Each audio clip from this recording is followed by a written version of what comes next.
Hi guys, welcome to the YouTube channel of Legal Edge After College. मैं हूँ मानसी और मैं आज आपके लिए लेके आई हूँ इम्पॉर्टेंट जजमेंट्स ऑफ 2023 की सीरीज में अप्रैल 2023 के जजमेंट्स।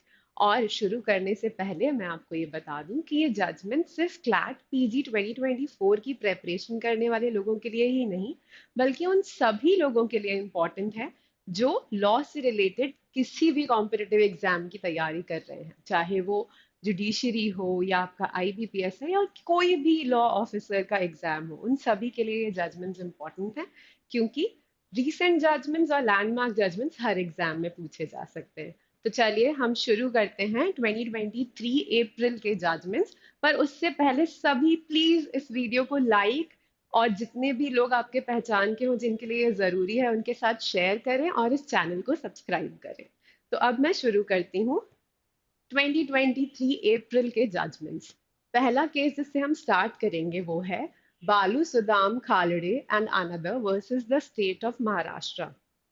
इस जजमेंट में अम, 5 या 6 चीजों पे कोर्ट ने अपने इम्पोर्टेंट ओपिनियंस दिए थे और रेशियो दिया था। तो सबसे इम्पोर्टेंट चीज जिसके जो इसमें इशू जो सबसे मेजर इशू था वो था कि क्या अगर किसी एडवोकेट ने क्रॉस एग्जामिनेशन में विटनेस से कोई क्वेश्चन पुट अप किया है और उसके आंसर से अक्यूज इंक्रिमिनेट हो रहा है या वो एविडेंस अक्यूज के अगेंस्ट जा रहा है, तो उस सिचुएशन में उस एविडेंस की क्या वैल्यू होगी।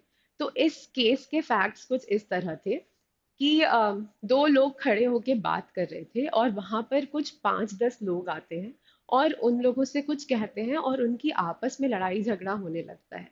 तो जो दो लोग वहां पहले से खड़े थे वो 5-6 लोग मिलके उनको काफी मारते हैं और उनमें से एक इंसान मर जाता है। और ये लोग स्वॉर्ड और सिकल मतलब तलवार और डंडों से उनको मारते हैं। तो जो इंजर्ड इंसान होता है वो है हमारा यहाँ पर PW1, वो विटनेस 1 है। वो जाता है और जाके PW3 से बोलता है कि वहां पर कुछ लोग लड़ाई कर रहे हैं और उनमें से जो एक इंसान है वो बहुत ज्यादा घायल होकर जमीन पर पड़ा है। तो PW3 दौड़ के वहां जाता है और जो डिसीज्ड है उसको जमीन पर पड़ा हुआ पाता है। तो इस सिचुएशन में क्या होता है, PW3 से क्रॉस एग्जामिनेशन करता है एडवोकेट और क्रॉस एग्जामिनेशन के टाइम पे वो प्रोसिक्यूशन विटनेस से पूछता है कि क्या तुमको PW1 ने आके बताया था कि वहां पर झगड़ा हो रहा है या वहां पर कोई इंसान इंजर्ड पड़ा है, और वो बोलता है कि हाँ बताया था। अब ये जो टेस्टिमनी उसकी होती है कि हाँ बताया था, ये एक्चुअली अक्यूज्ड के अगेंस्ट चली जाती है। तो इस सिचुएशन में सुप्रीम कोर्ट कहता है कि अगर क्रॉस एग्जामिनेशन के टाइम पे आपकी टेस्टिमनी आपके ही विटने आपके ही पार्टी के अगेंस्ट जा रही है तो भी हम उसे ट्रीट करेंगे। डिफेंस एडवोकेट ने प्रोसिक्यूशन विटनेस से क्वेश्चन पुट करा था और प्रोसिक्यूशन विटनेस की टेस्टिमनी अक्यूज्ड के अगेंस्ट जा रही थी, तो that will be treated as an incriminating evidence against the accused. ठीक है। और उसके अलावा इसमें और जो चीजें डिस्कस हुई थी वो ये डिस्कस हुआ था कि इंजर्ड आई विटनेस की जो टेस्टिमनी होती है उसकी क्या वैल्यू होती है। तो कोर्ट ने कहा कि जो इंजर्ड आई विटनेस होता है वो भी एक क्रेडिबल विटनेस होता है और उसकी टेस्टिमनी को हम डिसरिगार्ड नहीं करेंगे अनटिल एंड अनलेस कोई सब्सटैंशियल एविडेंस हो जिसकी वजह से वो डिसरिगार्ड हो रही हो। जब जो टेस्टिमनी है वो कोरॉबोरेट कर रही है, वो सब कुछ एक्सप्लेन कर रही है, तो अननेसेसरली हम इंजर्ड आई विटनेस की टेस्टिमनी को क्वेश्चन नहीं करेंगे। दूसरी चीज इसमें जो अक्यूज थे उन्होंने प्राइवेट डिफेंस का सेल्फ डिफेंस का एग्जेम्पशन क्लेम करने की कोशिश की थी। तो कोर्ट ने एक्सप्लेन किया कि प्राइवेट डिफेंस आप सिर्फ तभी क्लेम कर सकते हो जब आपने जो वायलेंस यूज किया है या जो आपने प्राइवेट डिफेंस के लिए मीन्स यूज किए हैं वो प्रपोर्शनेट हो। अगर आपके मीन्स एक्सेसिव हैं तो उस सिचुएशन में आप प्राइवेट डिफेंस क्लेम नहीं कर सकते। फिर कोर्ट ने एक्सेप्शन 4 ऑफ सेक्शन 300 एक्सप्लेन करते हुए बोला था कि अगर आपने क्रूअल या अनयूजुअल मैनर में या एक प्री मेडिटेटेड फॉर्म में अटैक किया है then it will not fall under exception 4 of section 300। और यहाँ पर जो अक्यूज थे उन्होंने स्वॉर्ड और सिकल से 9 टाइम्स ब्लो करा था on the head of the injured and deceased person.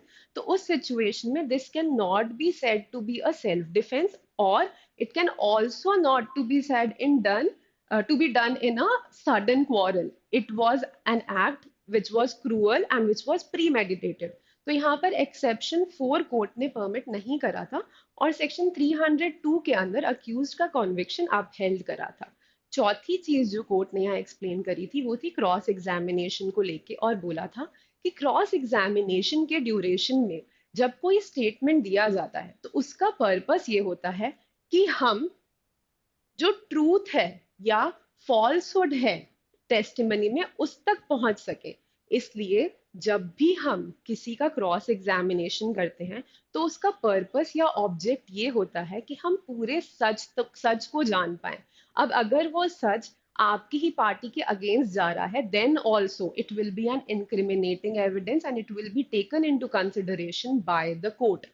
फिर सेकंड चीज जो इसके बाद जो क्वेश्चन था वो ये था कि इस केस में प्रोसिक्यूशन के ऊपर बर्डन ऑफ प्रूफ कितना होता है। तो ऐसी सिचुएशन में भी प्रोसिक्यूशन के ऊपर सिमिलर बर्डन ऑफ प्रूफ होता है, उसको बियॉन्ड रीजनेबल डाउट प्रूफ करना ही होता है केस। और सिर्फ इस वजह से कि क्रॉस एग्जामिनेशन में विटनेस ने अक्यूज के अगेंस्ट कोई स्टेटमेंट दे दिया है, इसको सोल ग्राउंड ऑफ कन्विक्शन नहीं बना सकते।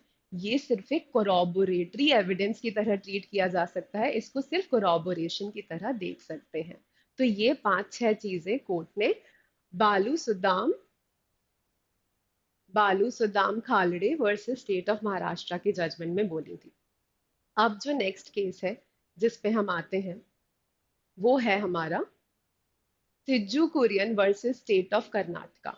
ये जजमेंट दिया था justice Sanjay Kishan Kaul and justice Arvind Kumar ने।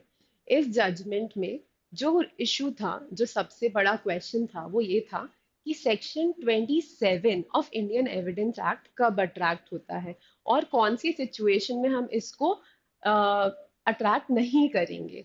तो यहाँ पर कोर्ट ने एक्सप्लेन किया था कि section 27 of Indian evidence act सिर्फ तभी अट्रैक्ट होता है जब टेस्टिमनी या स्टेटमेंट जो पुलिस के सामने दिया गया है उसके फर्दरेंस में कोई एविडेंस हमें मिले। If no evidence is found in furtherance of the statement, then section 27 of Indian Evidence Act will not be attracted. In the present situation क्या हुआ था, इसके फैक्ट्स ऐसे थे कि जो विटनेस था उसने एक कन्फेशनल स्टेटमेंट दिया था, बट उसकी मदर टंग मलयाली थी, और जो स्टेटमेंट उसने दिया था वो कर्नाटका पुलिस को दिया था। कर्नाटका पुलिस को मलयालम नहीं आती थी, उन्होंने किसी थर्ड पर्सन को बुलाया जिसको मलयालम आती थी, पर उसको मलयालम पढ़ना और लिखना नहीं आती थी। तो उसने जो विटनेस था उससे क्वेश्चंस मलयालम में पूछे और उसको कन्नड़ा में लिखा। ठीक है, तो प्रेजेंट सिचुएशन में मलयालम में पूछे और उससे तमिल में लिख के और कन्नड़ा में ट्रांसलेट किया, something like this. 3 languages were involve. Malayalam में विटनेस को आता था, उससे तमिल जो लिख रहा था उसको तमिल और कन्नड़ा दोनों आती थी, तो उसने दोनों लैंग्वेजेस में ट्रांसलेट किया। इस सिचुएशन में कोर्ट ने बोला कि वो जो टेस्टिमनी आपने रिकॉर्ड करी है, भले ही वो ट्रांसलेट करी है, बट उसके फर्दरेंस में पुलिस को एविडेंस मिले हैं, इसलिए वो टेस्टिमनी वैलिड है। And merely because there was a translation done of the confessional statement, सिर्फ इस वजह से उसकी क्रेडिबिलिटी को चैलेंज नहीं किया जाएगा और वो section 27 of Indian evidence act में वैलिड रहेगी। इसके बाद हम आते हैं Charan Singh at the rate Charanjit Singh versus state of Uttarakhand के केस में। इसमें ये इशू था कि section 113 B of Indian evidence act का प्रिजम्पशन कब अट्रैक्ट होगा डाउरी डेथ के केसेस में। तो इसमें कोर्ट ने एक्सप्लेन करा, इसके फैक्ट्स कुछ इस तरीके के थे कि लड़की की शादी को 2 साल हुए थे और जब भी वो अपने मैटरनल हाउस में घर पे जाती थी तब वो बताती थी कि उसको डाउरी के लिए हैरास किया जा रहा है। उससे बोला जा रहा है कि बाईसाइकिल चाहिए, बाईसाइकिल नहीं, मोटरसाइकिल चाहिए, लैंड चाहिए, ऐसी डिमांड्स की जा रही हैं। तो और उसके बाद अचानक से एक दिन लड़की की डेथ हो जाती है। यहाँ पे ये क्वेश्चन था कि 113 बी का प्रिजम्पशन कब रेज होगा। तो सुप्रीम कोर्ट ने कहा कि सिर्फ इस वजह से कि कोई अननेचुरल डेथ हुई है, विक्टिम की अननेचुरल डेथ हुई है या वाइफ की अननेचुरल डेथ हुई है with in a period of 7 years, उससे ये स्टैब्लिश नहीं होगा कि 113 बी का प्रिजम्पशन अट्रैक्ट हो रहा है। 113 बी के प्रिजम्पशन के लिए आपको ये प्रूव करना जरूरी है कि सून बिफोर द डेथ कोई क्रूएल्टी या हरासमेंट हुआ था इन डिमांड फॉर डाउरी। हाँ, आपने डिमांड फॉर डाउरी स्टैब्लिश किया, but that was not established soon before the death. ना ही उससे रिलेटेड कोई क्रूअल्टी या हरासमेंट आपने स्टैब्लिश करा। बस whenever the women use to visit she use to say कि मांग रहे हैं, बट कुछ क्रूअल्टी या हरासमेंट के लिए कोई एविडेंस नहीं लाया गया था। इनफैक्ट जो विक्टिम की नानी थी, ग्रैंड मदर थी, maternal grandmother and her maternal uncle were also present at her cremation and use to live very nearby her house, and they never said कि कोई क्रूअल्टी या harassment हो रहा है in relation to demand for dowry. इस वजह से court ने यहाँ एक्सप्लेन करा कि जब सून बिफोर द डेथ कोई क्रूअल्टी और हरासमेंट नहीं हुआ है in demand for dowry, then the presumption under section 113b of Indian Evidence Act will not be attractive. The next case, which we'll discuss today, is Inre T.N. Godavarman Thirumulpad versus Union of India. इसका judgement दिया था justice B R Gavai, justice Vikram Nath and justice Sanjay Karol ने। इसमें issue ये था कि eco sensitive Jones जो हमारे वाइल्ड लाइफ प्रोटेक्शन एक्ट के अंदर इको सेंसिटिव जोन्स होते हैं, इको सेंसिटिव जोन्स ये होते हैं कि एक बफर एरिया क्रिएट कर दिया जाता है around the protected area. Protected area क्या होते हैं? Wildlife sanctuaries, national parks, these are all called protected areas under wildlife protection act. इनके अंदर एक बफर जोन क्रिएट किया जाता है टू क्रिएट अ मार्जिन और to create a distance between the protected area and the other people so as to protect the protected area. Okay, 2011 में एक order या एक गाइडलाइन आई थी, उसमें दिया था कि ये जो इको सेंसिटिव जोन्स होते हैं, the buffer zone near the protected area, इसमें कौन सी एक्टिविटीज प्रोहिबिटेड होती हैं, कौन सी रेगुलेटेड होती हैं और कौन सी परमिटेड होती हैं। फिर उसके बाद 2022 में सुप्रीम कोर्ट के पास एक क्वेश्चन आया कि ये जो प्रोहिबिटेड जो इको सेंसिटिव जोन है उसमें काफी सारी एक्टिविटीज हैं जो प्रोहिबिटेड होती हैं, और अर्लियर 10 किलोमीटर का area was provided as eco sensitive zone. तो उस सिचुएशन में काफी सारे लोग होते थे who use to reside in that eco sensitive zone. उनकी जो राइट्स थी वो बहुत हैम्पर हो जाती थी, because creating of any permanent establishment like schools or hospitals or clinics was also prohibited in those areas, because of which a lot of villagers were facing troubles and there were a lot of people living in that eco-sensitive zone. तो court ने explain किया और court ने बोला कि eco sensitive zone का radius बस 1 kilometre तक रहेगा फ्रॉम द प्रोटेक्टेड एरिया। दूसरी चीज कोर्ट ने बोली कि जहां पर ministry of environment and forest ने कोई इको सेंसिटिव जोन का रेडियस डिफाइन करके दे दिया है, तो वो जो डिफाइंड रेडियस है वो defined radius will be eco sensitive zone. उस सिचुएशन में 1 किलोमीटर से ज्यादा भी हो सकता है। तीसरी चीज कोर्ट ने बोली कि कोई भी माइनिंग एक्टिविटी उस इको सेंसिटिव जोन के अंदर नहीं होगी। और फोर्थ चीज जो कोर्ट ने बोली वो ये थी कि अगर पहले से कोई practices other than prohibited practices, अगर कोई रेगुलेटेड या परमिटेड प्रैक्टिसेस उस इको सेंसिटिव जोन में चल रही हैं, तो वो अभी भी कंटिन्यू हो सकती हैं after taking the permission of the officer of forest department. इसके बाद यहाँ पर प्रेजेंट केस में गवर्नमेंट ने क्लैरिफिकेशन सीख करा सुप्रीम कोर्ट से उसकी फर्स्ट और फोर्थ गाइडलाइन पे कि ये जो 1 किलोमीटर का आपने एरिया बताया है, दैट एरिया, उसमें भी there are lot of villagers residing and it is very difficult to keep up that prohibited list में जो परमानेंट स्टैब्लिशमेंट्स बनाने से मना किया है उसके साथ फॉलो करना is very difficult and it is causing difficulties to the villagers. तो कोर्ट ने कहा कि अगर गवर्नमेंट को किसी सिचुएशन में ऐसा लगता है कि जो 1 किलोमीटर का रेंज है इट इज नॉट वायबल और उसके लिए कुछ प्रॉब्लम्स फेस हो रही हैं, तो कोर्ट ने कहा it is not fixed and it can be flexible. It can be flexible. It may be 10 kilometers in some cases and it may be 500 meters on the other cases. Eco-sensitive zone create karke, we don't want to trouble the citizens of the country. Eco-sensitive zone is created only to protect the protected areas such as wildlife sanctuaries and national parks. Also, the code said if the government thinks that any prohibited activity needs to be done in that eco-sensitive zone, the government can pass an order or make a notification in consultation with Ministry of Environment, and then that activity can be done in the eco-sensitive zone as well. But the Supreme Court clarified whatever might be. Mining activities can never be done in the eco-sensitive zones. Okay? ठीक है. हाँ, eco sensitive Jones का the border, the 1 kilometre, 10 kilometre, 500 meters can be flexible depending on interstate boundaries, rivers, and other such things. In such situations, that boundary is flexible, but only if the Ministry of Environment passes an order or directs that that can be done. The next case which we have is, okay, before I go to the next case, please like, share, and subscribe. I have been teaching for so long. Now I think it is necessary for you guys to like this video. Next case is Sri Rakesh Raman versus Srimati Kavita. This judgment was given by Justice Anuradha Bose and Justice Sudhanshu Dhulia. In this case, the question was whether irretrievable breakdown of marriage can become a part of cruelty under Hindu Marriage Act. Can divorce on the grounds of cruelty include irretrievable breakdown of marriage within its ambit, and can divorce be granted on the basis of it?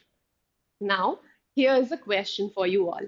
There is another case of the Supreme Court which has come in this year itself, where it has been said that Supreme Court, on exercising its powers under Article 142 Clause 1, can grant divorce on the grounds of irretrievable breakdown of marriage.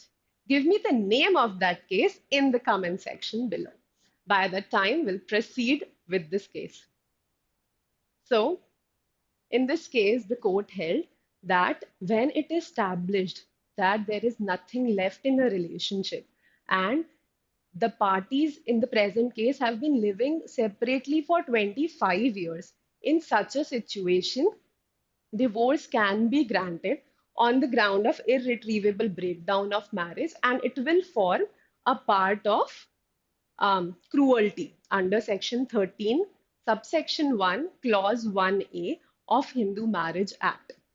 Here, the court explained that cruelty can either be physical or mental. Physical cruelty is very easily accessible and it is very easily detectable through physical appearances and through physical interactions. But mental cruelty can only be seen and can only be analyzed by the impact which it has on the life of the parties. Okay, so here it is written, if it is physical, if cruelty is physical, it is a question of fact and degree.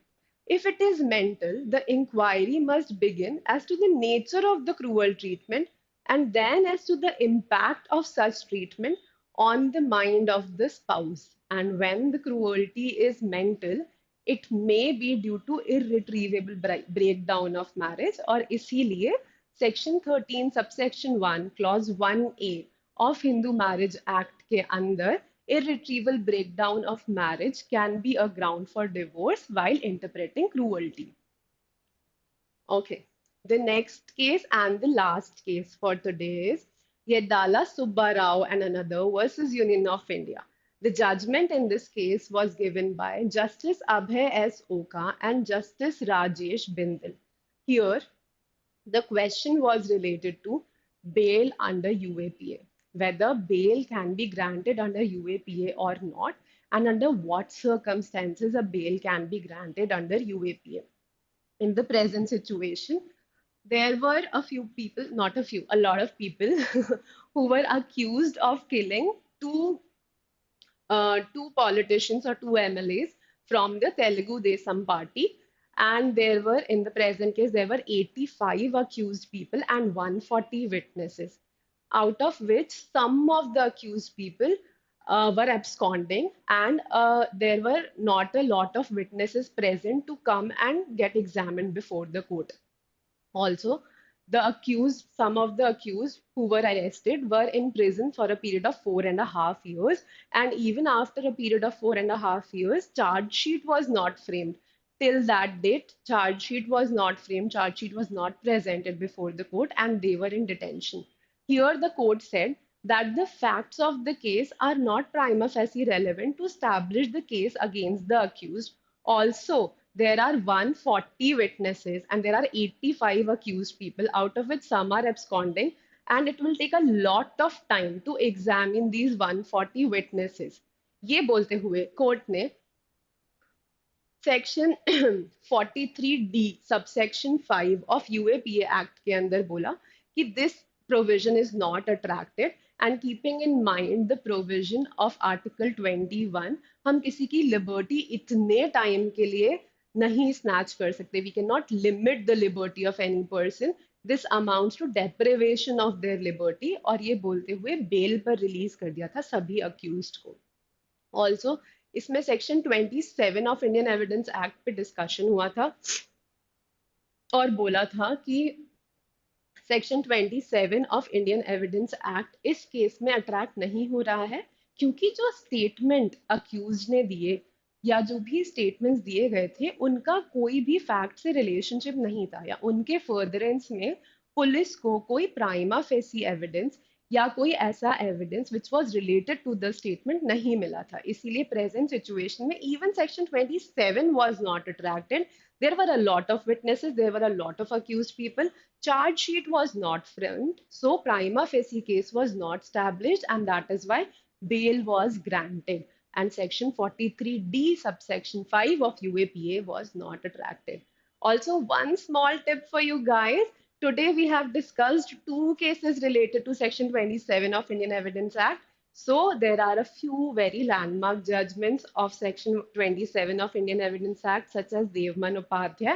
So you guys should check those judgments also, because they might also become important in your upcoming examinations. Okay, this is it for today. Take care, all the best, and like, share, subscribe. Bye bye.